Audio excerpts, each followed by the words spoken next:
Hi, this is an update on the USCIS final rule on employment-based immigration, the famous H4, not H4, but I-140 EAD rule. I wanted to do a follow-up on this because I'm getting a lot of question of clarifications. Although I have not really gone to, well, I've been going through the whole 600 pages, but the truth is we still have so many things that are unclear. But I will give for number one, this rule will be effective on January 17th, 2017, which means basically right now people cannot benefit from it. The few things that I've mentioned are the main one, and here is a publication from the USCIS website, which I have posted on our blog, Immigration Legal Blog. And what it mentioned is it clarify and improve long-standing DHS practices, which we know many of them, but supposed to be better the high-skilled workers, improve portability, etc. The main one that we are interested in, of course, is the grace period for H1B. 60 days grace period will be allowed, and some EADs will be authorized in certain cases where, not in every cases, an I-140 EAD in certain situations where there are issues involved, they will be giving the EAD. Uh, but having said that, now we have other and we will have, just after my message I will add the audio I have recorded of that entire press release. But the question that many people are asking is, will this, since it is going on January 17, 2017, and President Trump, elect Trump, is taking power on January 20th, what happens next? We don't know. That's the question. But this was passed through the rulemaking process. From what I'm understanding now, there is an issue with the rulemaking process. To reverse it, they might have to go to another rulemaking process. But at the end of the day, it's still under executive action somehow. So there is a chance it might be reversed. Hopefully, it won't. So don't get the hopes high up. But at the same time, this is not a great bill. Having said that, now we have a petition that is running online where we are encouraging people actually to sign this petition. If President Obama is able to make the dates current, at least the chart be current so that people can file for an EAD on January 2017.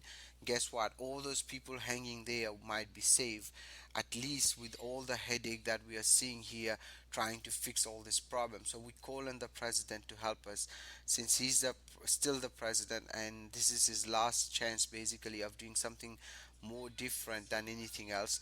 We encourage him to do that. But having said that, you can read for yourself about the final rule, and if you go on the blog, Immigration Legal Blog, we have the entire rule here published, and you can check on it. It's not great, but at the same time, it's not bad. It actually, the part which is the most interesting is the I-140 cannot be cancelled after 180 days. It's approved by the employer. Number two, the grace period for H1Bs, etc. And also number three is the H4 I-140 EAD. So all those might be interesting if it goes through and stays in basically in force after Trump takes presidency. So I wish you best of luck. I just wanted to do a follow up to all our listeners on this. I will talk a little bit more about that on my radio show on Thursday from 10 a.m. to 11 a.m. on KLOK 1170 a.m. You can listen online, KLOK 1170 am.com. And I wish you all the best. And everything I'm telling you today is for educational purposes only. You should not act or refrain to act solely on the information provided. After this message, you'll have I will have the audio of the press release coming. So don't go Announcement anywhere. from Keep listening. USCIS. USCIS publishes final rule for certain employment-based immigrant and non-immigrant visa programs. Release date, November 18, 2016. Washington, USCIS has published a final rule to modernize and improve several aspects of certain employment-based non-immigrant and immigrant visa programs.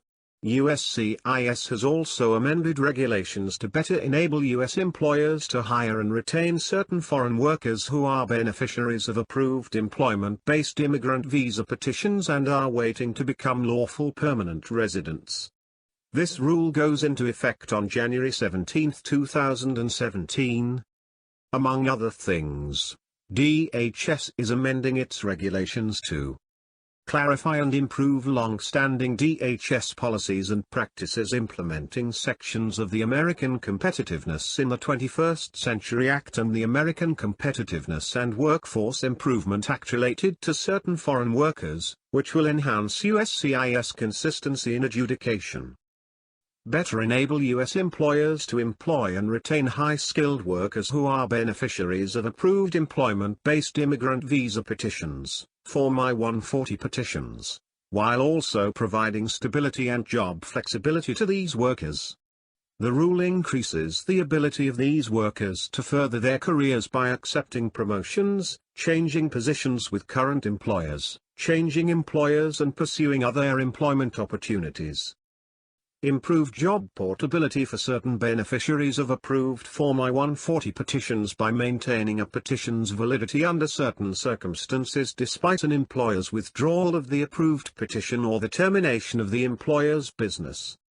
Clarify and expand when individuals may keep their priority date when applying for adjustment of status to lawful permanent residence. Allow certain high-skilled individuals in the United States with E3, H-1B, H-1B1, L-1 or O-1 non-immigrant status, including any applicable grace period, to apply for employment authorization for a limited period if they are the principal beneficiaries of an approved Form I-140 petition.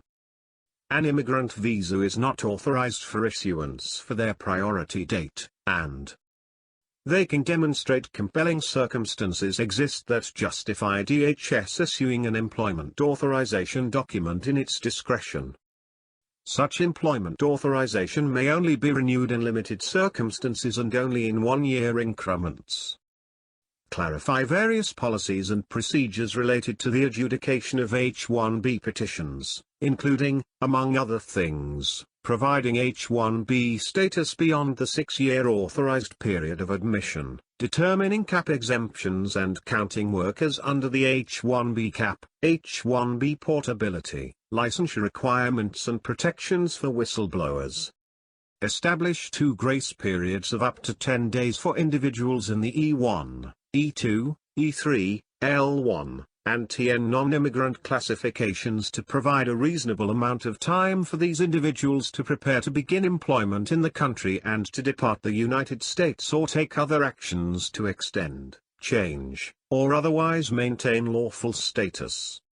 Establish a grace period of up to 60 consecutive days during each authorized validity period for certain high-skilled non-immigrant workers when their employment ends before the end of their authorized validity period, so they may more readily pursue new employment and an extension of their non-immigrant status. Automatically extend the employment authorization and validity of employment authorization documents, EADS or Form I-766S. For certain individuals who apply on time to renew their EADS.